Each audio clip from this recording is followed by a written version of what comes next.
आता तुमच्या सावंतवाडीत car craft घेऊन येत आहे खात्रीशीर car service. Maruti Suzuki car सर्व्हिसिंगचा मुंबई आणि ठाणे येथील 20 वर्षांचा प्रदीर्घ अनुभव आता आपल्या सेवेसाठी सज्ज।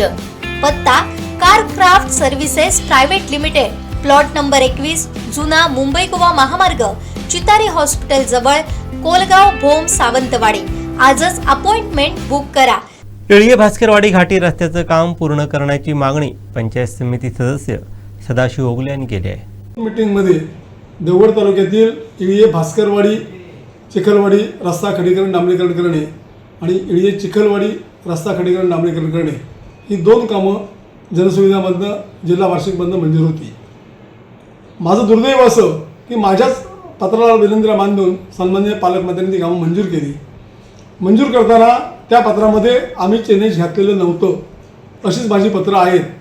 का याचं कारण का तर लोकांना विचारून तिथे घाटी भाग असेल, तिथे ॲक्सिडेंट स्पॉट असेल, अशा ठिकाणी ते काम करता येतं आणि त्यासाठीच हे दोन्ही जॉब मंजूर करून आणलेले होते। परंतु निवडणुकीत आम्ही गुंतल्यामुळे सदर कामाचं एस्टिमेट जसं पाहिजे तसं काही बाह्य शक्तींनी ते एस्टिमेट करून घेतलं। आज प्रत्यक्षात ज्या वाडीसाठी, ज्या भास्करवाडीसाठी तो रस्ता जो आमचा जो प्रयोजन होतं त्याला हरताळ बसला गेलेला आहे। ती जी घाटी आहे भास्करवाडीची ती माझ्या मित्रांनो 135-140 मीटर लांबीची फक्त आहे। ती घाटी झाली जर तर निश्चितपणे त्या रस्त्याला खऱ्या अर्थानं न्याय मिळेल, लोकांना न्याय मिळेल।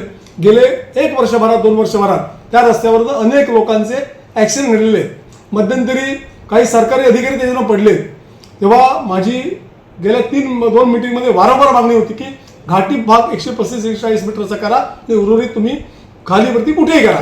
मात्र प्रशासनानं ह्याची दखल न घेता सदर काम हे कॉन्ट्रॅक्टरच्या फायद्यासाठी काढले की काय अशी मला शक्यता निर्माण झाली आहे आणि या रस्त्यामध्ये बाह्य शक्तीने हस्तक्षेप करून रस्त्याचं काम हे जिथं रस्ता सपाट आहे अशा ठिकाणून करायला लावलं आहे।